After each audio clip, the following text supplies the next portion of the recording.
इस संसार में बहुत बुरा कोई नहीं होता, बस एक बात है कि आप थोड़े कम बुरे हो, इसलिए कोई ज्यादा आपको ज्यादा बुरा लगता है। बुरे सब होते हैं, संसार में बहुत बुरा कोई नहीं है, बस आप थोड़े कम बुरे हो इसलिए आपको वो ज्यादा लग रहा है। बुरे सब होते हैं। अच्छाई की बात करी जाए तो इस संसार में कोई बहुत अच्छा नहीं होता, आप थोड़े अच्छे हो इसलिए आपको सब बहुत अच्छे लगते हैं। ये बात अगर कोई शेर व शायरी लिखने वाला होगा तो इस पर कुछ बना देगा। इस संसार में कोई बहुत बुरा नहीं होता, पर आप थोड़े कम बुरे हो इसलिए आपको कोई ज्यादा बुरा लग रहा है। और संसार में कोई बहुत अच्छा नहीं होता, बस आप थोड़े अच्छे हो इसलिए सब आपको बहुत अच्छे लगते हैं। संसार में 50-50 का रेशियो चलता है, सब अच्छे भी हैं बुरे भी हैं, सबके अंदर सारी गुण हैं। तो फिर क्या होता है? बस गुरु कृपा किसी किसी पर अधिक हो जाती है, गुरु कृपा किसी किसी पर विशेष हो जाती है, तो वो व्यक्ति इस अच्छे बुरे के दौर में भगवान का हो जाता है। और ठाकुर जी का हो जाना ही एक विशेष बात है। बुरे भी ठाकुर जी के हो जाते हैं, अच्छे भी ठाकुर जी के होते हैं, बस वो ठाकुर जी का होना किसी गुरु कृपा से ही होता है। अगर देखा जाए तो इस कलिकाल में रावण से भी बुरे लोग हैं, देखा जाए तो कंस से भी बुरे लोग आज की डेट में हैं। उस समय पर कंस ज्यादा बुरा था, उस समय पर रावण ज्यादा बुरा था, पर कंस और रावण से भी ज्यादा बुरे लोग आज हैं संसार में। इसलिए किसी के अवगुणों को देख करके बहुत जल्दी विचलित मत हो जाओ। लोग ऐसे भी होते हैं, अरे भाई ये संसार है, यहां सब प्रकार के लोग हैं। विवाह जब होता है तो विवाह के बाद में जो जीवन संगी जीवन में आया उसके साथ हम रह क्यों नहीं पाते? क्योंकि विवाह से पहले उसने सब अपना अच्छा ही अच्छा बताया, उसने सब अच्छा ही अच्छा दिखाया, और फिर जब उसके अवगुण दिखने लगते हैं तो फिर आप विचलित हो जाते हो, अरे ये तो नहीं बताया था। इसलिए हमारी प्रार्थना, जिनके विवाह नहीं हुए या होने वाले हैं, अपने होने वाले जीवन संगी के पहले अवगुण जान लीजिए। उससे बोले ही दो, बोले अच्छा ही मत बताना, ये बताओ कमियां क्या क्या है, ताकि आगे एडजस्टमेंट करने में दिक्कत ना हो। पहले ही पूछ लो, सब पहले सही सही बता दो, भाई हफ्ता में कितने दिन नहीं नहाते हो ये बताओ। जैसे ही वो कहे सर्दियों में थोड़ा हो जाता है 2 दिन नहीं नहाते, तो अपनी तरफ से मान लेना कि 3 दिन ही नहीं नहाता होगा, 2 दिन तो बोल रहा है। मतलब हम क्या करते हैं, हम अच्छाइयों की उम्मीद रखते हैं, बुराइयों की उम्मीद ज्यादा रखो। पहले से ही मन में बना लीजिए, उसने जितनी अच्छाई अपनी बता रखी है सबका विपरीत सोच के चलो मन में, तो क्या होगा, जीवन जीने में दिक्कत नहीं होगी। अधम संसार में हर व्यक्ति है, बस कुछ ज्यादा अधम है, कुछ कम अधम है, अधम सब है, बचा कोई नहीं है संसार के इन विचारों से। ठाकुर जी का अधिकारी कौन है? बोले जिसके चित्त में मात्सर्य दोष नहीं है, जिसके चित्त में मात्सर्यता नहीं है। मात्सर्य मतलब ईर्ष्या। और बंधुओं एक बात कहें, जैसे हमारे अवगुण, जैसे क्या होता है, जैसे इसको मैं समझाऊं, सुनिएगा ध्यान से। व्यक्ति को बुखार आता है, सबको पता चलता है, पर बुखार के साथ साथ भीतर और कितनी बीमारियां आई हैं ये केवल वैद्य को पता चलता है। ऐसे ही व्यक्ति को क्रोध आ रहा है ये आपको पता चला, लेकिन क्रोध के साथ साथ और कितने दोष आ रहे हैं उसके अंदर ये गुरु को पता होता है। जैसे शास्त्र प्रमाण देते हैं कि अगर किसी व्यक्ति को अति क्रोध है, अति क्रोध किसी व्यक्ति को आता है तो उसके अंदर 2 दोष भी होंगे। और ये 100% प्रूफ है कि अगर किसी व्यक्ति को अति क्रोध है तो उसके अंदर 2 दोष और होंगे। और उन 2 दोषों में 2 दोष क्या है? पहला दोष विचलनता, मन विचलित है, एक पर विश्वास नहीं कर पाता है, कभी इधर कभी उधर, कभी इधर कभी उधर, कभी इधर, असमंजस है चित्त में। क्रोधी व्यक्ति का प्रमाण गुरुजनों को हो जाता है कि भयंकर क्रोध है तो चित्त में असमंजस भी है। और क्रोधी व्यक्ति का प्रमाण है कि अत्यंत क्रोध है तो चित्त में काम भी है। बस काम व्यक्ति सबको दिखाता नहीं है, लेकिन क्रोध जब दिखता है तो पता चल जाता है कि अंदर काम भी है। ऐसे ही बुखार दिखाई देता है। और दोष क्या क्या है? अब बुखार तो हर तरीके से आता है, वायरल को भी बुखार आ जाता है, कई बार दांत में दर्द होता है तो भी बुखार आ जाता है, अकल डाढ़ आती है वो, उससे भी बुखार आ जाता है। कई बार पॉल्यूशन की वजह से इन्फेक्शन हो जाता है तो भी बुखार आ जाता है, पेट खराब होता है तो भी बुखार आ जाता है। कहाँ तक कहें बड़े बड़े रोग, कैंसर भी होने लगते हैं प्रारंभिक स्थिति में तो भी बुखार आ जाता है।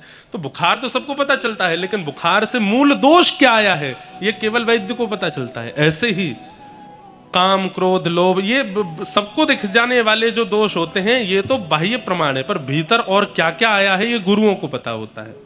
ठीक ऐसे ही किसी व्यक्ति के चित्त में अगर ईर्ष्या है तो ईर्ष्या प्रमाण है कि इतने संसार में दोष हैं, सबका 10% इसके अंदर है ही।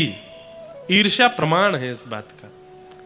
ईर्ष्या, अगर आपके अंदर ईर्ष्या है तो आपके अंदर सारे दोष हैं, सब दोष हैं। संसार में जितने दोषों के नाम हैं सबकी लिस्ट बनाओ, सब हैं आपके अंदर अगर ईर्ष्या है तो। और सबसे बड़ा प्रमाण, सबसे बड़ा दोष क्या है ईर्ष्या होने का, कि अगर बाकी के दोष चित्त में हैं ठाकुर जी फिर भी मिल जाएंगे, लेकिन ईर्ष्या का दोष यदि चित्त में है ठाकुर जी नहीं मिलेंगे। ईर्ष्या से बचो। निर्मत सराणाम सताम। तो फिर क्या करें, जब जब दोष उत्पन्न होता है उसी समय भजन करो। नियमित रूप से दवाई लेने को जब कही जाती है तो कहते हैं सुबह शाम भोजन के बाद। तो नियमित रूप से तो भजन कब करना है, सुबह उठ के स्नान करके भजन करना है, रात्रि सोने से पहले भजन करना है। लेकिन अनियमित रूप से भजन कब करना है, जब दोष उत्पन्न हो उसी समय भजन करो। किसी की सुंदरता को देख करके काम उत्पन्न होवे, नेत्र बंद करके तुरंत हरे कृष्ण कृष्ण कृष्ण हरे हरे, हरे राम राम राम हरे हरे। किसी की गलत बात पर क्रोध आ जाए, तुरंत नेत्र बंद करके हरे कृष्ण कृष्ण कृष्ण हरे हरे, हरे राम राम राम हरे हरे। तुरंत मंत्र जाप करो। किसी की वस्तु देख करके लोभ आ जाए, तुरंत नेत्र बंद करके जो नाम आपको प्रिय लगता है हरि शरणम जपने लगो।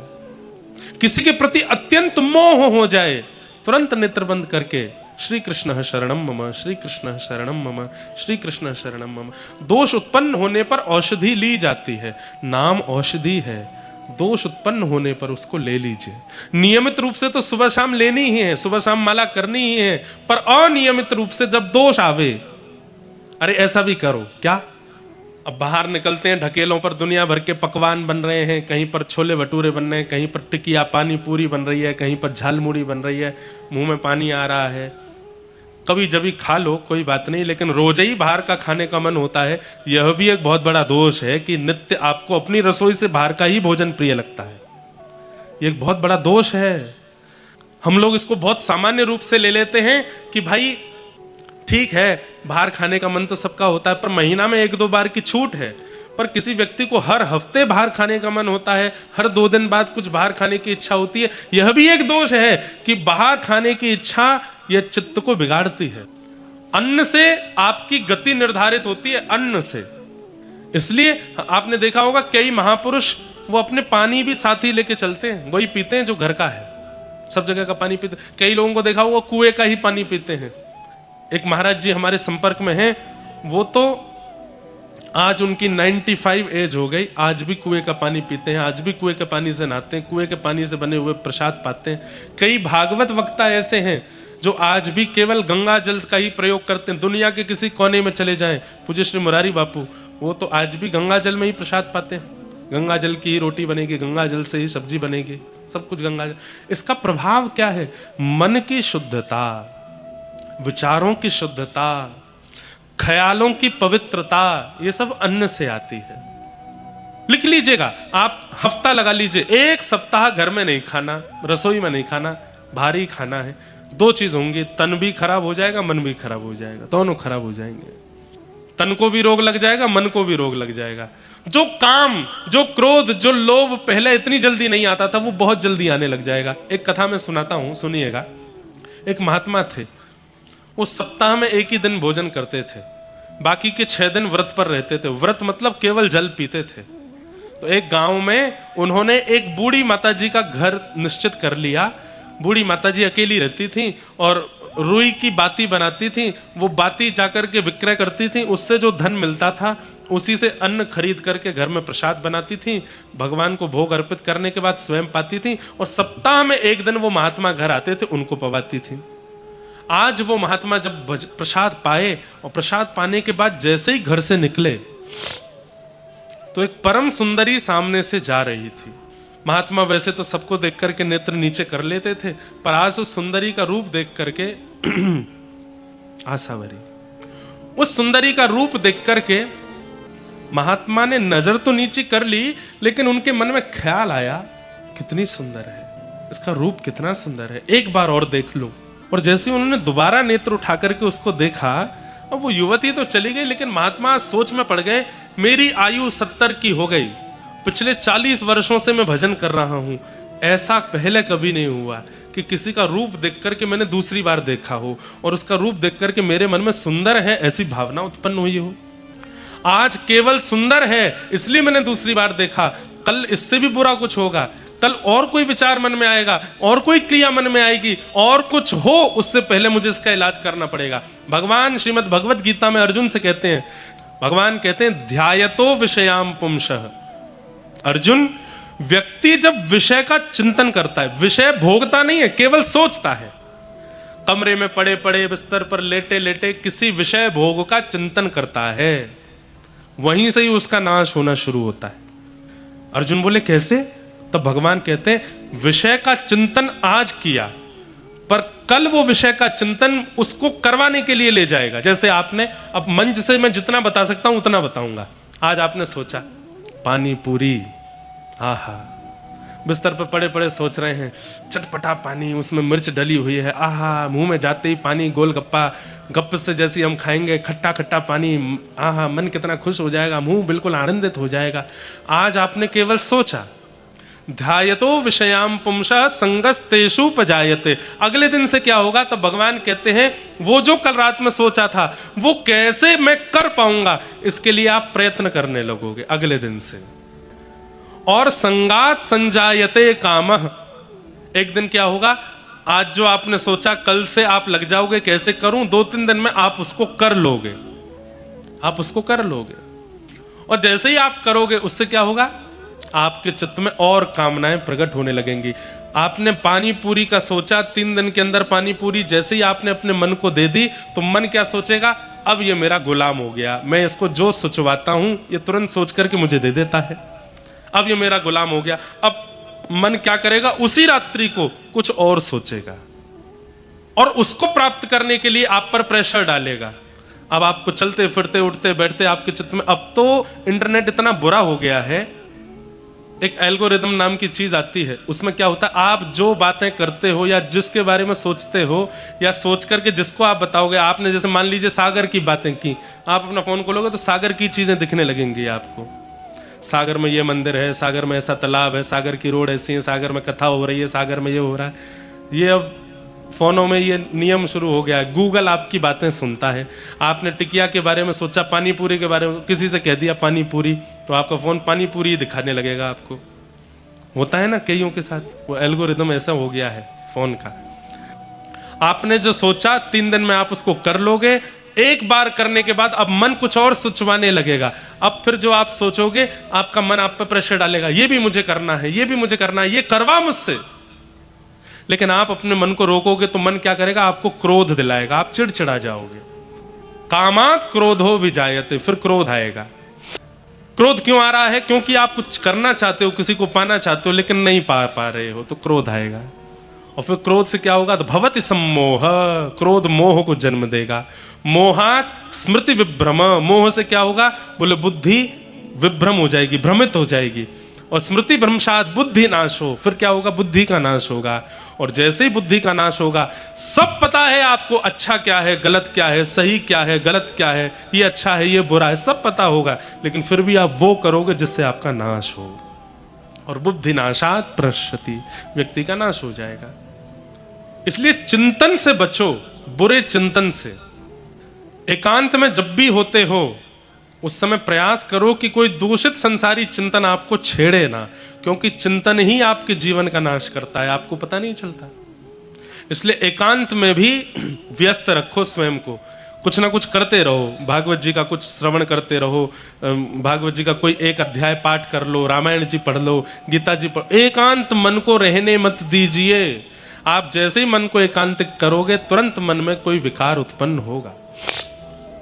तो वो महात्मा आज उन्होंने प्रसाद पाया, प्रसाद पाने के बाद उन्होंने कहा कि 40 साल मुझे भजन करते हो गए, किसी की सुंदरता देख के दोबारा देखने की इच्छा तो मेरे मन में प्रकट नहीं हुई, कुछ तो गड़बड़ हुआ है। लौट करके माँ के पास गए, बोले माँ मैं सप्ताह में एक दिन आपकी कुटिया प्रसाद पाने आता हूँ, इतने साल से पा रहा हूँ, आज तक ऐसा नहीं हुआ, आज कुछ विचित्र हुआ मेरे साथ, आपने भोजन में कुछ अलग डाला था क्या? माँ बोली नहीं, आप हर समय तोरई की सब्जी और एक रोटी खाते, मैं वही बनाई थी। कुछ नमक ज्यादा या नींबू ज्यादा या कुछ और व्यंजन मिलाया था क्या? बोले कुछ भी नहीं किया। फिर मेरे मन में ये विकार कैसे आया? आप जहां से सब्जी खरीदती हैं वहीं से लाई थी। बोले सब कुछ बिल्कुल वैसा ही था जैसा 40 सालों से है, तो फिर आज परिवर्तन चित्त में क्यों आया मेरे? तब माँ ने थोड़ा विचार किया और सोच के बताया, महात्मा एक बात इस बार नई हुई थी। बोले क्या? बोले मैं रुई की बाती बनाती हूँ, बाती बना करके बाजार में बेचती हूँ, उससे जो धन मिलता है उससे मैं रसोई का सामान लाती हूँ। पर इस बार एक बात हुई थी क्या कि मैं जब रुई की बाती बना रही थी तो जिस प्रकाश में, दिए के प्रकाश में बैठ करके बाती बना रही थी, वो दिया बुझ गया था, उसका तेल खत्म हो गया था, थोड़ी सी रुई बची थी। तो थोड़ी सी रुई बचने, उसके लिए मैंने सोचा रात्रि हो गई है, अब मैं और तेल डाल के दिया क्या जलाऊं? आंगन में पड़ोसी की खिड़की पर दिया जला है, उसका प्रकाश आ रहा है, थोड़ी देर इसमें बैठ के बना लेती हूँ। पड़ोसी के आंगन से आने वाले प्रकाश में बैठ करके मैंने दिया बनाए। महात्मा बोले पड़ोसी कौन है? इसके यहाँ धन कहाँ से आता है? बोले पड़ोसी मैंने सुना है कि उसकी पत्नी बच्चे यहाँ रहते हैं, आदमी तो बाहर ही रहता है। क्यों? वो डाकू है, वो जगह जगह जाके चोरी चकारी करता है, उससे जो धन मिलता है उसी से उसका घर चलता है, महीना 2 महीना में एक बार आता है। महात्मा समझ गए। सोचिए हम बच पा रहे होंगे कहीं भी? जहां इतना सा भाव चित्त में विकार ला सकता है, तो हम तो आए दिन कुछ ना कुछ गलत कर रहे हैं, हम बच पा रहे होंगे? इसलिए अपने आप को दूध का धुला ना समझा जाए, ना अपने आप को दूध का धुला बहुत माना जाए। सबको पता है और सब जानते हैं कि संसार में विकार युक्त सब है, बस जितना हो सके प्रयास करो कि हम बचें विकारों से और विचारों से। कैसे बचा जा सकता है? 24 घंटा ठाकुर जी को देना प्रारंभ कर दो। कुछ ऐसा पढ़िए जो आपको सिखाता हो। मैंने अनुभव किया है, आप दुखी रहना कम हो जाएगा, आपका दुख जीवन में नहीं आएगा ऐसा नहीं है, दुख तो आएगा,